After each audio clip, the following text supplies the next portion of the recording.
Welcome into a special edition of the FutureSox podcast. My name is Elijah Evans, and I am lucky enough today to be joined by Dan Helotie of the Kannapolis Cannon Ballers. We are super excited to have Dan on today to talk, just do a little bit of a preview for the Cannon Ballers season. Jeff Cohen and I on the Roundup did a preview of Charlotte and Birmingham this week. We also talked to Kurt Bloom a few weeks ago, and then James and Ian are doing a Winston-Salem preview that they just did yesterday as well. So we're super excited to get kind of these one-on-one conversations with guys who watch the team every day. Dan does an excellent job broadcasting for the Cannonballers, and we are really pumped to talk everything Kannapolis, which is, the low A team for the White Sox, right? A lot of young players, a lot of guys that are just kind of up and coming and fun to watch. So this is going to be a cool episode. Thanks for coming on, Dan. Yeah, man, absolutely. Pleasure to be on and pleasure to hop in and talk some Ballers baseball. There's really nothing better than getting to talk about Ballers baseball. And, man, it feels like it's here, and it feels like, a lot of excitement, and we're just ready. We're ready to go, man. It's going to be a fun season. Yeah, we're definitely pumped here at FutureSox for all the levels and everything going on right now. This is kind of the best time of the year, right? It almost feels like it's a holiday almost this week with all the minor leagues starting, with major leagues kicking off and everything like that. Before we dive into the Cannonballer stuff, can you tell people who don't know as much about you just a little bit about you, kind of how your upbringing and just how you came to be this play-by-play and big time guy for the Ballers? Well, big time is the only thing big time about me is my clothes size because I love food. But yeah, no, definitely. Dan Helotie originally grew up in Florida, so I grew up watching Tampa Bay Rays games actually, and grew up kind of in that era of Evan Longoria and James Shields and David Price and all those guys, and fell in love with that team and fell in love with baseball, and then moved to North Carolina when I was in middle school and found a passion for minor league baseball. I've always loved going to games. I grew up going to Charlotte Knights games, grew up going to Kannapolis Intimidator games. And, growing up, you kind of figure out what you want to do. And right around middle school, high school time frame, I had an uncle who still is a producer at WFAN up in New York City, and got to go into him with work one day and got to see everything behind the scenes of what it means to be in radio and what it means to be in sports radio. And I figured out that, it's something that I'd love to do, and something that I've had a passion for is talking about sports, and found a way to creatively express my thoughts and express some of the passion I have for this game. So just, kind of gave it a shot. 2019, I showed up to a job fair here in Kannapolis, just looking for anything in the press box. At the time, Trevor Wilt, who's now our on-field host here in Kannapolis, he was the radio broadcaster. Decided to bring me on for a month's trial, just kind of one of those things that was like, hey, we'll bring you in for a month, see how you do, and maybe if we need you more, we'll keep you around. Well, 5 years later, I've gone from game day press box worker to now the voice of the Kannapolis Cannon Ballers, and slowly worked my way up. My first season, I was the youngest broadcaster in minor league baseball. Still am one of the younger guys. I'm only 23. I'll be 24 at the end of the season. So definitely a blessing, definitely an honor. And I enjoy every second of it. Baseball is definitely life around here.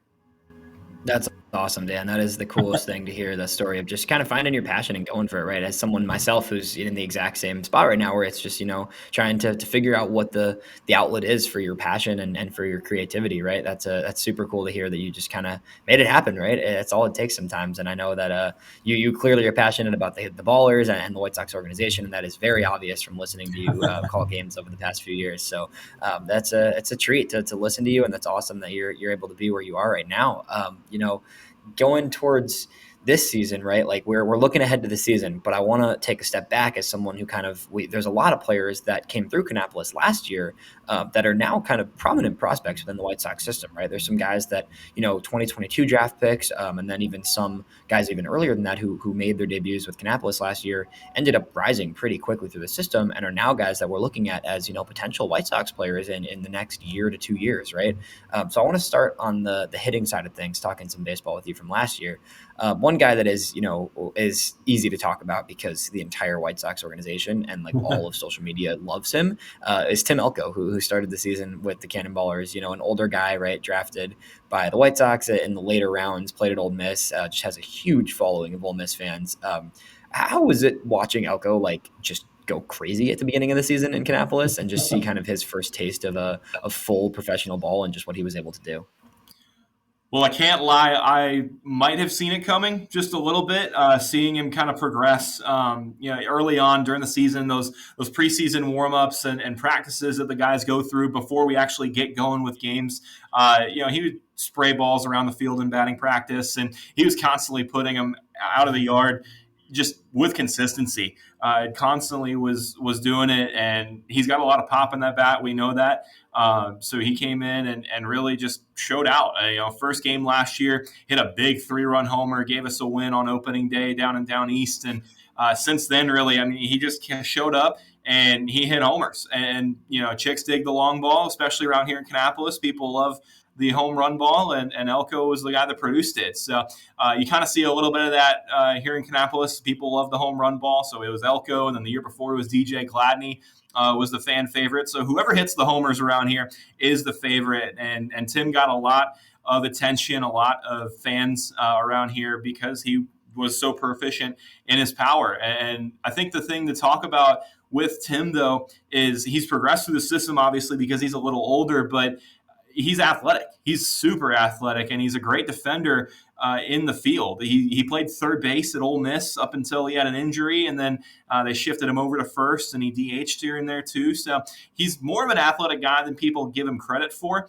And seeing his progression, I mean, he's already advanced at the plate. We've seen that. But in the field, I mean, he's a very solid defender, and I think he's a well-rounded ball player that, the age kind of helps him a little bit to move through the system a little quicker. And I think he just took advantage of good pitching down here in Single A and went out and impressed.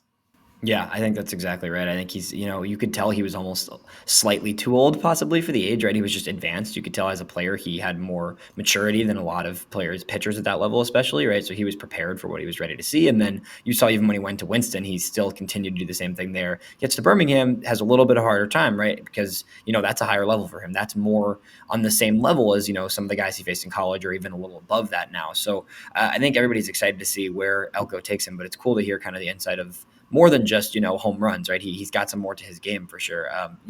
Another guy that I'm watching carefully and I really grew to love last year was Jacob Burke because he, just a highlight reel in center field, right? That's a guy who just the plays he made last season, I was like, this is ridiculous sometimes. Just really impressive all around. The hit tools there, the defense is there, good speed, right?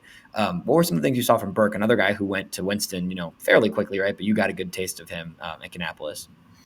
Yeah, you talked about it. A human highlight reel. That's the best way to describe Jacob Burke. He plays with flair. He plays with that flashy game. He's always been that guy. He was here a little bit at the end of 22, and then again he showed up in 23 after a little bit of an injury to start the year, but he showed up and man, did he ever show up and show out? I mean, he immediately got on this crazy hit streak, this crazy on base streak, and went out there and performed, and he kind of showed off all of his tools. I mean, he showed off the ability to get on base, the ability to flash some power every now and then. He's not going to be the biggest power threat, but he's going to get on base, he's going to steal bags, and he's going to make those crazy plays. And, talking to him, he played football a lot growing up, and that was kind of the sport that he thought he was going to go pro in. He thought he was going to have a future in, was playing football, but baseball took him a different direction. And I was talking to him about, playing center field and what kind of a mentality you have. And we talked about how playing center field is almost kind of being like a free safety, about how you have to have kind of some range of motion and some ability to get to the ball quickly. You have to make the right angle and the right cut. And if you got to lay out for a ball, you got to lay out for a ball. Jacob was never afraid to do that. So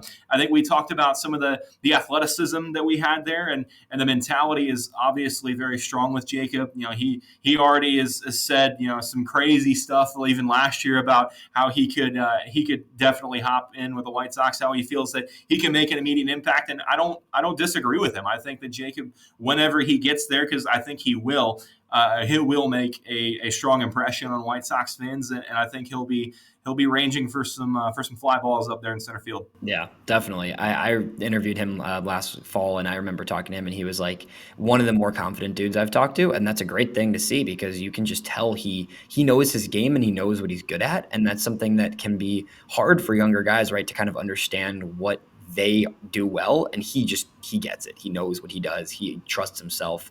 So someone that I think, him being in Double A right now, like there's, like you said, the defense, the speed, like he could keep going up if he keeps doing what he's doing, and the floor is really high because of that defense. I mean, that's Gold Glove caliber potential in the outfield, really, truly. Another guy in the hitting side, the last one I want to mention from last season is Brooks Baldwin. Another guy from that same draft class, also going to be in Double A. All three of those guys are going to start the season in Double A after beginning with Single A last year, right? So that's a big jump for those guys. Baldwin is, I think, probably one of the more under the radar guys compared to those first two, where not a ton of people are aware of Brooks Baldwin's game, but the versatility is crazy, right? He plays all over the field. The hit tools there, some power, some speed, just a well-rounded player. What are some of the things that really stood out from Baldwin last year? So I mentioned growing up that I grew up watching a lot of those Tampa Bay Rays teams and a lot of that era of Rays baseball. And one of the names that sticks out from that team that reminds me a lot of Brooks Baldwin is a guy that made an impact on the north side of Chicago, but Ben Zobrist. It's 2.0. Watching Brooks Baldwin out there on the diamond, playing all these different positions, a switch hitter. He's got a little bit of pop. He's got the average. He's got the speed. He's got 5 tools, and he uses all 5 tools everywhere on the diamond. And watching him play, it's not really that any of the 5 tools sticks out. I would say of the 5, he gets on base and he hits for average, but he hits line drives. So if he's able to loft the ball a little bit more, if he's able to maybe even quicken the swing up a little bit, if he's able to get more of the miles per hour on a quick swing, he could easily hit probably 15, 20 homers. I could see it happening from Brooks Baldwin. So I think he's a guy that, again, not really a guy that models his game after anyone. Whenever I talk to him, he just kind of wants to be himself. He wants to be the first Brooks Baldwin, and he doesn't really model his game after anyone. But whenever I watched him play, I said, man, that's Ben Zobrist out there. He plays everywhere, hits for average, sometimes some power here and there, and he's a very solid defender. He's a plus defender everywhere he goes. That's an awesome comp. I'm not going to lie. That's pretty cool stuff. I love to hear that as just somebody, obviously I'm a White Sox guy, but growing up watching Chicago sports, right, it was Zobrist was always that guy where you could just put him in any spot and it worked. And that's how, you're right, that's how it feels watching Baldwin, right? And I think it's cool that he's going to get a chance to really play middle infield now in Birmingham, because when you look at that roster, he kind of is going to be the primary shortstop and or second baseman on most games there, with Ramos at third and Elko at first, and then a really loaded outfield there with Burke and some other guys. So I'm excited to see him kind of take on that infield role, but then also you still know that any given day somebody else is taking an off day. Oh, sure, Brooks can go play third. Oh, I'll throw him in left field when Terrell Tatum or Burke has a day off, right? So there's a lot of options there with him, which is exciting. On the pitching side of things, there's actually a lot of pitchers in Kannapolis last year. I know you know this, obviously. There was a really impressive group of pitchers throughout the roster. Obviously, results and talent are two different things at this level of baseball, right? But the talent last year on the roster, pitching wise, was off the charts, really, and just a lot of guys who are names to circle. And I think FutureSox has 5 guys from Kannapolis last year on our top 30 prospects for the organization right now. So we'll start with Noah Schultz, right? That's the guy, top pitching prospect in the organization. I got to watch him throw in Arizona a few weeks ago, and man, I mean, it's scary stuff. I know it was obviously a limited sample, right? Only 27 in the third innings for him. Trying to ease his arm. I think this year is going to be a big step for him in Winston, right? But what is just like, everybody knows this stuff is good. Tell me about Noah Schultz and the things that could make him special, aside from just 99 mile an hour, ridiculous moving fastball and the slider that's deadly, right? Well, you took out the fastball and you take out the slider. I mean, you took those 2 out. But the thing is those 2 are so advanced and so good that he doesn't really need much else. I mean, he's 6'9", obviously, and he's got that crazy arm slot. His slider looks like you're throwing from first base when he's got the arm slot. It's unhittable. I don't know how lefties even step into the box against him. It's kind of crazy. But no, Noah definitely's got the stuff. We've seen it. We've seen the velocity. We've seen the movement. Really, you're asking what else does he need? Well, right now he just needs innings. I think that this year is going to be big for Noah in the sense of he needs to stay healthy, needs to stay on the mound, needs to be able to go deeper into some games. He's on an innings limit. Everything I've read is that he's going to be pitching once a week and have an innings limit, which is fine. There's not a problem with that. But again, he just needs to be able to reach that limit and kind of push himself to get deeper into games and get more outs. And not saying necessarily to limit pitch counts. I mean, if you go into deep counts against batters, it's not a bad thing necessarily. You want to put him in situations where he's going to be able to be comfortable no matter what, whether it's a first pitch fly out or a deep 3-2, 11 pitch at bat. You want to put him in those scenarios. So I think watching Noah this year is going to be fascinating. And, we've seen the stuff. We've seen what he can do. Now it's going to be, can he go deeper into games? Yeah, that's exactly what it comes down to, right? And obviously, we don't want to push him too far this season because he's still incredibly young, tons of life on that arm. It's not about right now for him; it's about the long term for him. But getting those innings and getting a 4-inning start, and then eventually mid-season maybe a 5-inning start, right? That's going to be the big step for him because we all know this stuff plays. It's just that continued build up. Two guys who were coming off of Tommy John last year, and just kind of it's obviously an adjustment and being in your first full professional season while also kind of getting your arm and body back to where it maybe used to be. Payton, Paulette, and Tanner McDougall, both guys that spent the year with Kannapolis, right, after coming off of surgery and just kind of trying to find their groove, right? I think both those guys were not bad by any means last year, but you can see more. Like I think from what I've seen, both those guys are two guys, high draft picks, tons of stuff, two guys that you can expect to tick up a little and to kind of get the stuff rolling, get the velo rolling, and other elements. What did you see from those guys that gives you kind of hope that they will continue to get better this coming season? Yeah, I kind of saw two different guys with Payton Paulette and Tanner McDougall last year. With Paulette, I saw a lot of pitchability. I think you talked about it a couple of podcasts ago. I listen to FutureSox. I listen to all the podcasts. I stay in touch, but talked about pitchability and talked about how maybe he doesn't have the craziest velocity. Maybe he doesn't have the craziest movement, but he knows how to go out and pitch, because there's a difference between getting on the mound and throwing the ball and pitching. And Payton Paulette knows how to go out there and pitch a baseball game. I mean, we saw that last year. He didn't go deeper than 4 innings in a game. He really didn't have too many outings where he went out and walked too many guys. He played to contact quite a bit. His strikeout numbers were a little lower, but again, he plays to contact. He's going to get the ground balls, and we saw that from Paulette last year. So I think last year was a successful season for him. On the other side, Tanner McDougall, I think this season, his biggest thing is he's got to stay consistent. Last year, it would be too many times where he'd go out and he'd have 8 strikeouts in an outing and look unhittable and be fantastic with a fastball that's 97, 98, and then a sweeping curveball, and then he'd go out and walk 6 guys the next outing. And Tanner's a guy that is fantastic. Definitely the life of the clubhouse, and definitely a guy that we had a lot of fun having last year. He's very personable, loves to hang around with the front office and everything. He's very social person, very extroverted, outgoing person. And, you talk to him and he's like, man, I just want to go out and throw. And you could see the frustration, the sense of like, I just want to stay consistent. And just talking to him in that, I think, his stuff's there, obviously. As far as flashier stuff, McDougall's a little more flashy than Paulette as far as stuff goes, as far as velo goes. But, we talked about Paulette's pitchability. McDougall's got the stuff, and he can go out there and do it. Just needs to stay consistent. And both of them need to go out and get more innings. Neither of them pitched 4 innings, more than 4 innings, I should say, last year. Right, exactly. Yeah, building up the arm for both those guys as different pitchers, they both still have a lot of upside and just need to continue to work off what they started last year.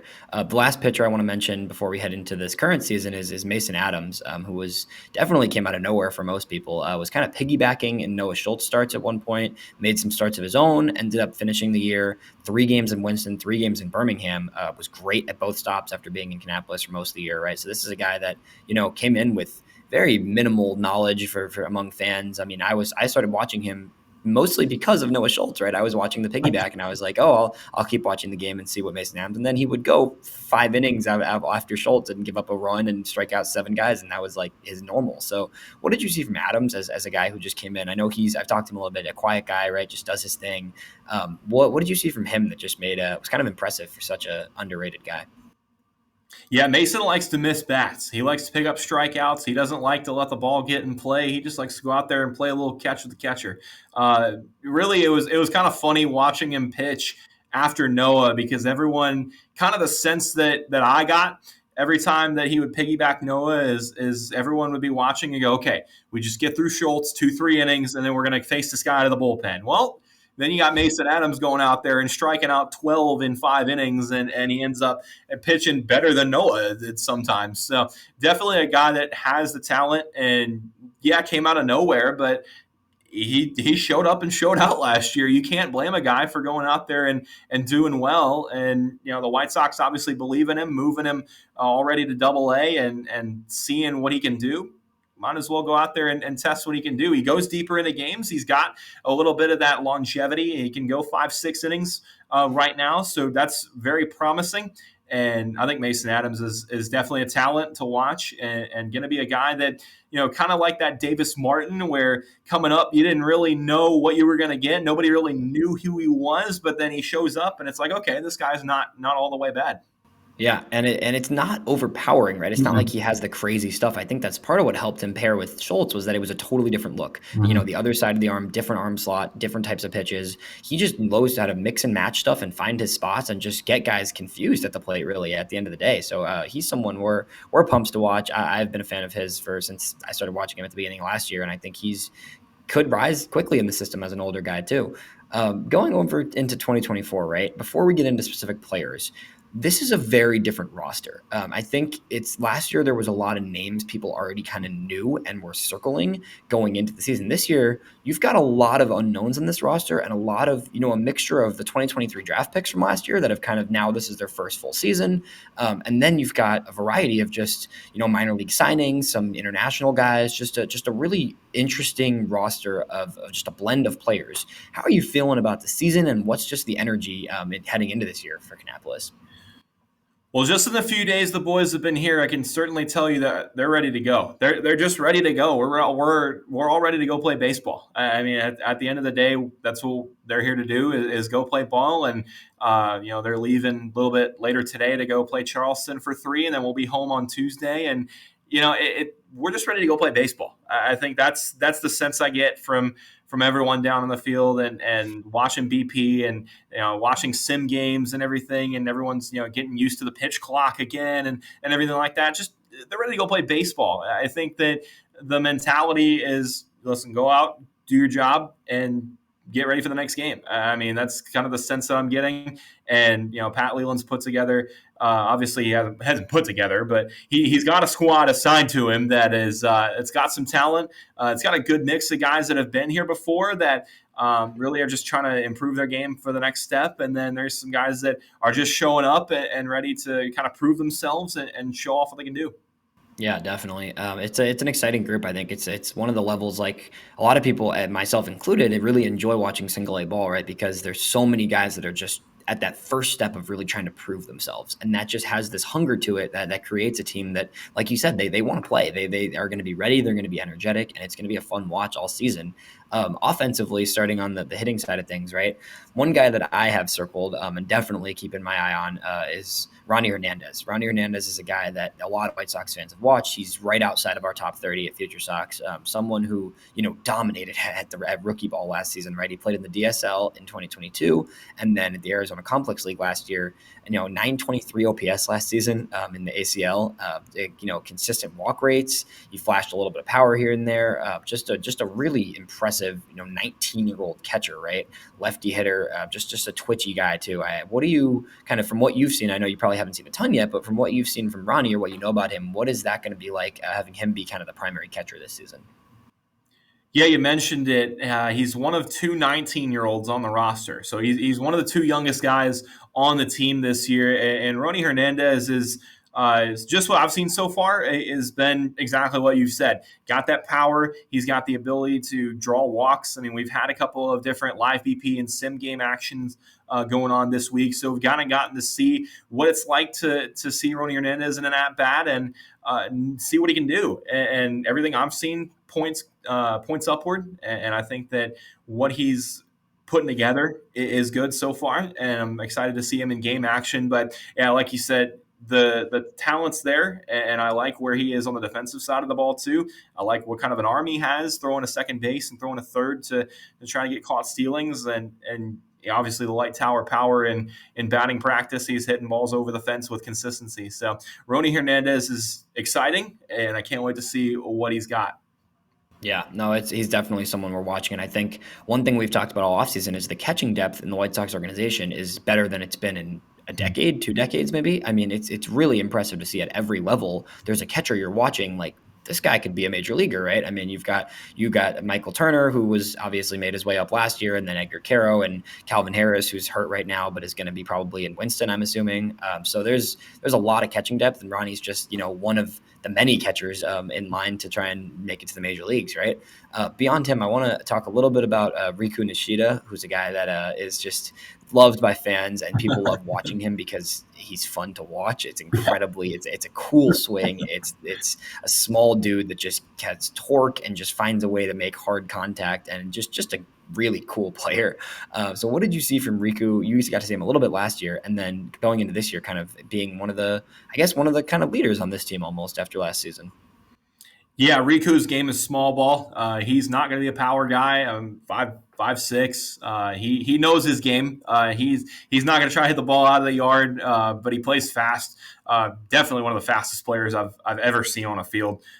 He's got that contact ability. He gets the bunt down very well. They were doing a drill today, just where he was just sitting there working on bunting the ball down the third base line, and Riku's definitely a talent. He just goes out and has fun playing baseball. I've never seen that guy with anyone a smile on his face on the field or in the clubhouse or anything like that. He's having fun playing baseball, and he definitely has that mentality of it's a kid's game, and he goes out and has fun, and it just kind of helps that he's really talented. I mean, he's a great fielder, gets on base, and he steals bags. I mean, he's one of Oregon's top all-time stolen base leaders. So he's got the speed, and really excited to see if he can kind of show up and show that this season early on here as we get a little bit of season action rolling.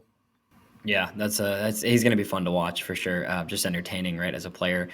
Going over to a few other of the same draft class guys, right? Eddy Felix is a guy that I talked to a few months ago. Super fun player, just a really good guy too. Just seems very grounded and in what he does. What do you think about Edric's kind of outlook as another guy who 2023 guy, college guy, a little bit older, but someone that I think with a strong first start of the season could probably rise to Winston fairly quickly this season. Yeah, I've got Edric circled on my roster just as that guy to watch this season. I think early on he's going to be that guy to watch and really just keep an eye on early here in Kannapolis, just for the simple fact of, he came in and he struggled a little bit when he got here. He was striking out. He wasn't really able to get contact, made some smooth plays in the field, but he wasn't playing with really any flash or anything like that. Well, then he goes to Puerto Rico in the winter and he goes off. And I talked to him a little about that. And he's like, man, I had fun. Like, it was so much fun going out and playing baseball, and it was fun to win. So talking to him was, it was encouraging, and I told him, I was like, man, well, you got to go do it now here. And he said, man, that's definitely the plan. And I think that the plan is to carry some of that momentum from a successful winter ball season and bring that here. He didn't stop playing baseball, and when you don't stop playing baseball, you're able to keep it rolling, and you're in that kind of frame of game time. It takes a little bit of time for some of these guys who didn't play winter ball, who've been out for a little bit, to get back into full game speed. And so I think certainly Eddy Felix is going to be a guy that is a little more advanced in that way, just because, again, he played winter ball. And I think he'll be a guy to watch early on. Yeah, he talked to me too a few months ago about how much Puerto Rico and how much that meant to him this offseason, and just really getting in the groove there and finding his rhythm and playing against guys who were veterans and have been around the game for a while. And that does make a difference, right? And it can help you start the season a lot hotter than if you're coming in having taken a few months off, right? Another guy, international guy that I want to mention is Javier Moore. Javier is a guy who was really really good at rookie ball last year in the beginning of the season, and didn't play a ton of games. Got a little taste of Kannapolis and did struggle off the bat, but is someone that in 2022 and 2023 when he was able to play was pretty impressive at the Complex League. So I think he's someone that with the full season now to be in Kannapolis and start the year there and really develop could take a step forward. What have you got to see from him so far, and kind of just the few games you saw from him last year too? Yeah, I think Javier Moore has got a guy that's got some talent. I kind of look at him as an anchor for the infield. Plays well in the field. At the plate, looks like he knows what he's going for. I mean, he's not walking up blind, so to say. He kind of knows what he's looking for at the plate, whether he's looking for a fastball or that off speed. He knows he reads scouting reports well, almost is what I would say. So Javier Moore is a mature batter, and he's a very advanced fielder. So seeing what he can do this season is going to be fun. I think that, again, getting a little game action and staying consistently on the field and in the lineup is going to help him. He was here in Kannapolis, but again, he didn't play much. He was off every 2-3 days. He'd step in and play. But when you get in and you're consistently in the lineup, consistently in the field, I think it helps guys. And I think Javier is going to be one of those guys that is going to succeed under playing time. Yeah, I totally agree with that. One more guy I want to mention who I'm not even sure how much you have gotten to talk to him or see him at all, but Albertson Oigan is a guy who was signed literally a week ago. He was released by the Red Sox, just brought into Kannapolis. Kind of, I think somebody that, a lot of the times when minor league guys, for people that don't know this, when minor league guys get released, it can often be, a week or two out from the season, right? And then it's immediately turning around and signing with a new team and trying to get your groove. And that can be difficult for sure.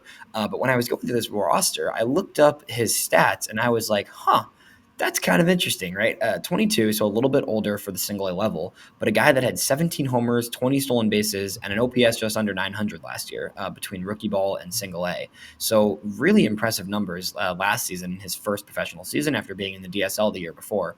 A guy that new to the organization, right? Going to take some time to settle in for sure, but definitely stood out to me when I was going through some of these players that I didn't necessarily recognize as someone who was really good last year with the Red Sox organization.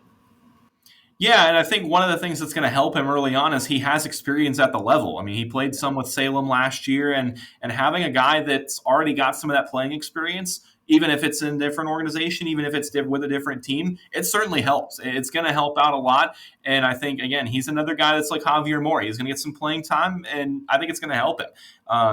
He's coming from Boston's system and, still trying to learn everything and still is kind of a shyer guy in the clubhouse and just, meeting these guys on media day, talking to them and everything like that. He's still kind of shy and he's still new. But I think once he feels comfortable and he's able to go out and perform, I think it's going to be fun to watch him. Yeah, definitely. Totally agree there. On the pitching side of things, one of my favorite names I've had marked down since last year in the entire organization, actually, someone that I put in my top 30. I don't think he cracked the FutureSox top 30 in the consensus, but definitely in my top 30 is Aldren Batista, someone who, got his first taste of single A ball last year with the Ballers after, pitching in the ACL for most of the season, right? 5 games with you guys last year. 2.66 ERA across almost 24 innings, right? So he was eating innings. He was getting 21 strikeouts in that time frame. So he was missing bats. He was doing things well, and that's again for a guy who is 20 right now, right? He started last season at 19. So this is someone who's incredibly young, already has 5 games of single A under his belt, and now is going to be one of the true core pieces of this rotation heading into the year. What did you see from Batista last year, and what do you think we can expect from him in his first full season this year?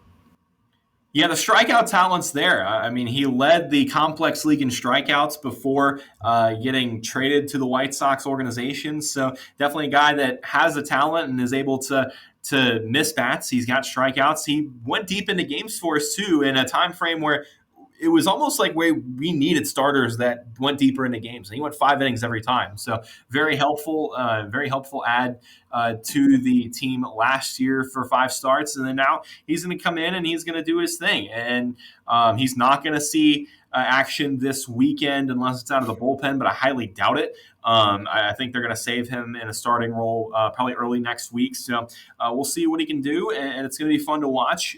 His velo's ticked up a little bit, so he's throwing, again, 97-ish with his fastball, which is impressive stuff.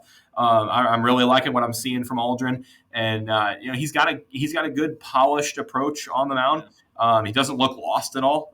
He's threw a little bit today and got to see him pitch, and he looks sharp. So going to be fun to see. And again, we talked a little bit earlier about having the experience in the level, even 5 starts last year. I mean, 5 innings per outing, it's not too shabby at all. So he knows what he's walking into, and I think it's going to be fun to watch Aldren this year.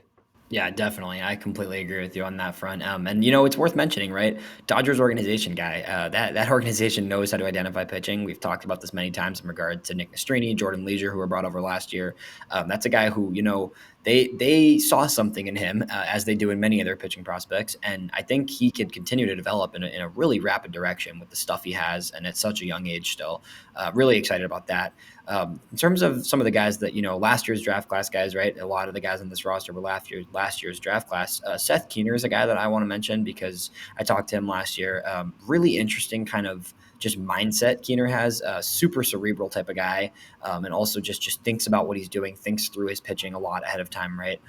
And beyond that is, transitioning from being a reliever at Wake Forest to now being a full-time starter. So what do you think it looks like for him to kind of get his innings under his belt, but also just adjust to the routine of being, a year-long starter, which is very different than a college reliever, right? In terms of the innings, in terms of how often you're pitching, all those different types of aspects. Well, part of the cerebral aspect is he came from Wake Forest, and Wake Forest isn't too bad a school, so that might play a part of it. But no, Seth Keiser is definitely a smart baseball player, a smart guy on the mound. He goes out and, again, does his thing. He has what he has, and he has his a really strong pitchability. I think another kind of guy like a Paulette, where he's got the pitchability. His stuff is flashy. It's 95, 96 with his fastball, and he's got movement on his breaking ball. But again, I think it's the pitchability. He knows what he's doing when he goes out there. He's been in different situations as a reliever. He knows what he's getting into when he gets on the mound. So even just a couple of starts here last year at the end of the season, I think it's going to help him out. He's getting the opening day start tomorrow in Charleston, and it's going to be fun to see what he can do against the River Dogs team tomorrow. So it's going to be fun. I think Keiser's going to be kind of that early ace for us this season, and we'll get to see what he can do. Yeah, definitely. I think that there's definitely, high expectation on him, but someone that I think can handle it, and I think is ready to kind of take this next step this year as one of the key pieces of the rotation for sure. Jake Peppers is another guy from that draft class who I think, got a little bit of action in the ACL last year, but really it was just about keeping his arm ready to go for this season when he was finishing up last year. A lot of interesting stuff from Peppers. I like the way he throws. I just think he's got a little bit of a funky motion to him that I enjoy watching, and someone who was projected to be even a little bit higher than where he went in the 9th round, and the White Sox were able to pick him up there. Peppers is a guy I assume is going to be in the rotation, but what are you thinking kind of his outlook is going to be like this year? Yeah, Peppers has some life on his fastball. That's kind of what I've taken from him. He threw a sim earlier this week, and man, he's got some life on his fastball, and really nobody could hit it. It was kind of fun to watch. He had an at bat against Riku in a sim game earlier this week. It was so fun to watch them talk to each other, because obviously Riku's out there having fun and enjoying it, and Jake's talking some trash and everything. And you see that little competitive energy from him, and it's fun to watch. But no, he's a fun guy. Definitely has a little funky delivery, but I really like it. I think it looks really good. And then, again, life on the fastball. That's what I've taken early from him. Assume to see him in the rotation soon. We'll see how that goes, but it's gonna be fun to watch for sure. Yeah, for sure. He's another guy that we kind of have our eye on because the stuff is there. It's the upside stuff for sure. There's a few guys. There's a variety of guys actually in the organization in general that are on the IL right now and just kind of working through injuries, whether it's kind of just early season stuff or more significant injuries, but that are in Arizona right now. So a guy like Eddie Park that we saw last year a little bit of, and Calvin Harris, as well as Grant Taylor. So those are 3 of last year's draft class guys. Taylor working his way back from surgery, right? Any of those guys, I think there's a chance that any of those guys end up in Winston actually sooner than later. But what are kind of your thoughts on those 3 draft picks that are all working back from injuries, but have all kind of shown some serious upside after being drafted last year? Yeah, haven't seen too much on Grant Taylor. Obviously, he hasn't really pitched anywhere. Obviously, still recovering from surgery, but everything I've seen from him, watching old LSU tape and everything, he looks sharp. It looks like a great pickup, and kind of similar to Paulette a little bit in the sense of coming back from Tommy John, kind of that first round potential, but again got hurt and that type of thing. So see some similarities there for sure, and everything I've seen of him looks really good. Calvin Harris is such a fun guy to watch behind the dish. He's such a great defender, and he hits the ball. He hits the ball hard. Obviously, that old school approach, no bat and gloves, and very simple stance in the box. He doesn't do too much. He's not a flashy guy, but man, he just goes out there and plays baseball, and he's very talented. He's advanced in just about every category. And it's going to be fun to watch him progress through the system. Eddie Park, prototype number 2 hitter, I would say. Not quite a leadoff guy.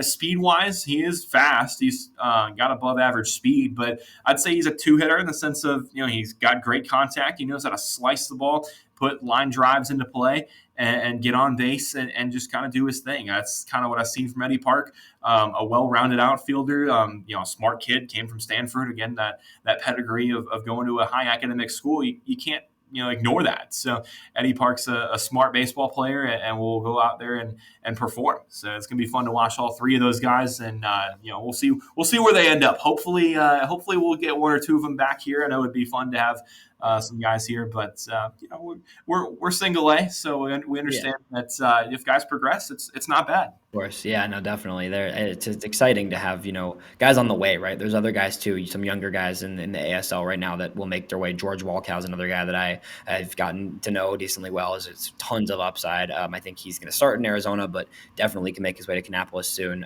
There's a variety of players down in Arizona that definitely could join the Kannapolis roster at some point. Is there anybody else on this roster aside from the guys I mentioned that you wanna highlight, or that you just have thoughts on from seeing them play, or just guys that you have gotten to talk to that stand out to you? Yeah, I'd say the one arm that I'm looking forward to, he's going to pitch Saturday in the rotation, but Lucas Gordon, 6th rounder last year out of Texas, Cali kid, he went to Texas and ended up performing. Obviously, kind of highly touted, even coming out of high school. He's part of Team USA and was at the high school All-Star game in Cleveland in 2019. He's been kind of that highly touted guy and showed up at Texas and did his thing and got drafted in the 6th round last year. Pitched twice here, didn't give up a run, just kind of went out and did his thing, and he looks very polished. But going to be a kind of good a 2-punch in that rotation early. Keener being the one, and then Gordon being that guy next that people have to go out and face early innings. So Lucas Gordon's going to be fun to watch. I really like what I've seen from him, and it'll be fascinating to see what happens early on this season. Yeah. That's another guy I wrote down and forgot to mention, so I appreciate you bringing him up, because that's definitely someone else from last year's draft class, right? Like it's cool with Kannapolis too. I don't know if you feel this, but when you have new draft class come in and you just know that most of those guys are going to start in Kannapolis, it's kind of an exciting energy to see the way a class develops, and I really enjoy that, because I know that draft class in 2023 from talking to a lot of those guys, like they're close, they like each other. There's a good vibe with that draft class from what I've seen, so it's going to be cool to watch a variety of those guys on the roster already, and more that are going to join the roster throughout the season, right? Well, Dan, I that's all I got for you. I'm super excited for this season. It sounds like you are too. We at FutureSox are pumped to see what's going to come from the Ballers, and it's going to be a great year. So we appreciate you coming on and talking some Ballers with us today. Yeah, man, it's going to be a fun season. We'll be in Charleston this weekend, and then home and away and home, and we'll be going till Labor Day again a little after that. So we'll have all the action for you here, and can't wait to have you tune in on some broadcasts. You're stuck with listening to me, but I guess there's worse things. So I guess there's worse. There's definitely better, but yeah, all good. Enjoy it, and we'll hope to catch you on the broadcast. Even come down to Kannapolis. Come on down. I might have to make my way there this summer, and we're pumped to listen for sure, and we'll find the time to talk to you maybe sometime later in the season as well. Really appreciate you coming on, Dan. Absolutely. Have a blast.